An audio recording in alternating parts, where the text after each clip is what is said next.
মুসা নবী, ঈসা নবী, আদম, এরা যারা ছিল নবী রাসূল সাল্লাল্লাহু আলাইহি ওয়াসাল্লাম, তো এনাদেরকে নির্দিষ্ট একটা ইবাদত খানা ছিল যে ওখানে যে ইবাদত করা লাগবে। কিন্তু আমাদের কি এরকম নির্দিষ্ট কোনো জায়গা আছে যে মসজিদে ইবাদত করতে, মসজিদে নামাজ পড়তে হবে, মাঠে নামাজ পড়লে হবে না? আমাদের বিষয়টা কেমন নাকি? মাঠে নামাজ পড়লে হবে নাকি হবে না? হবে।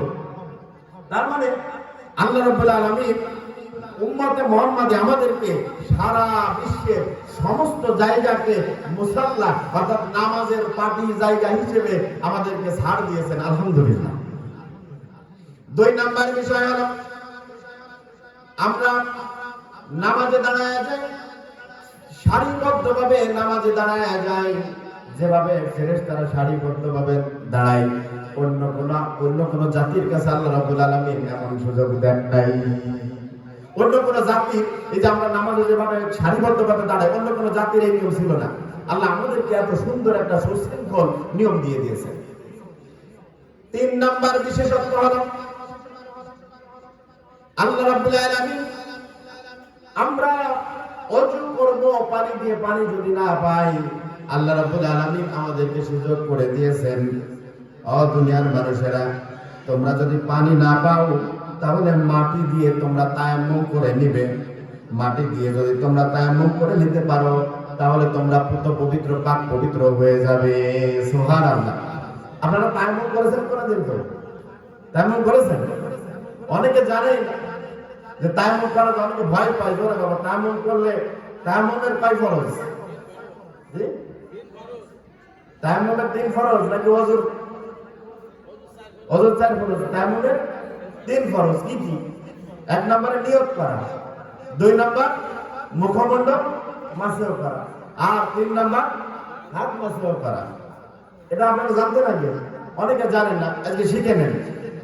মনে করেন পানি পাচ্ছেন না মরুভূমিতে, পানি দিয়ে ওযু করার দরকার নাই, ওই মাটির উপরে অনেকে মাটি কি করে, অনেক আমলওয়ালা ব্যক্তি আছে, আমি নিজে দেখেছি। ট্রেনে আমি যখন সফর করি, উত্তরবঙ্গে মাহফিলে যাই, দেখি অনেকের কাছে এরকম একটা মানে এঁটেল মাটি, কাদা মাটি শক্ত শুকায় আপনার ইসের ভিতর, ওই পলিথিনের ভিতরে নিয়ে সবসময় পকেটে রাখে, ওটা দিয়ে এরকম এক ঘষা দিয়ে তায়াম্মুম করে।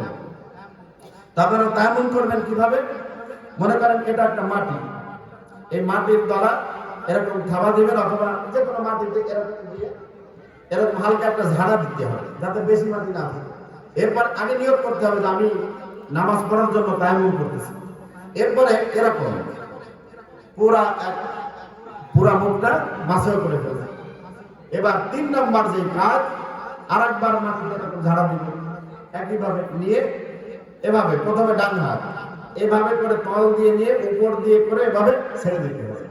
বিষয়টা দেখেছেন আপনারা?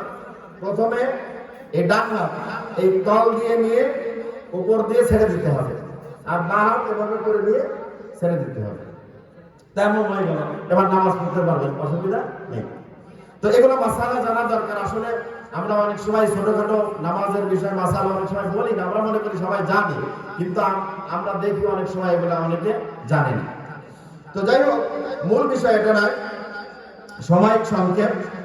এবার ওই বুড়ি মহিলা বললেন যে আমি তায়াম্মুম করে, পানি নাই কোনো অসুবিধা নাই, আল্লাহ বিধান দিয়েছে কোরআনে যে তায়াম্মুম করে আমি নামাজ পড়েছি, তায়াম্মুম করেছি, অসুবিধা নেই। এবার আব্দুল্লাহ ইবনে মুবারক রাহিমাহুল্লাহ বলেন, আমার কাছে কিছু খাবার আছে, আপনি খাবেন নাকি? এবার বুড়ি মহিলা কোরআন থেকে সূরা বাকারার 87 নম্বর জানায় দিলেন।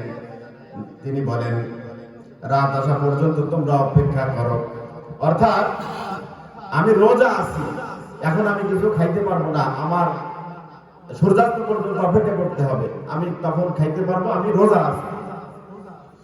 এই কথা বলার পরে আব্দুল্লাহ ইবনে মুবারক বলেন, এটা তো রমজান মাস নয়, হজের মাস। আপনি একজন বুড়ি মহিলা, আপনি যদি রোজা ভেঙে ফেলেন, রোজা যদি আপনি ছেড়ে দেন, কোনো অসুবিধা নেই, কোনো ক্ষতি হবে না, যেহেতু রমজান মাস না। এবার ওই বুড়ি মহিলা কোরআন থেকে সূরা বাকারা 158 নম্বর আয়াত শোনায়া দিচ্ছেন।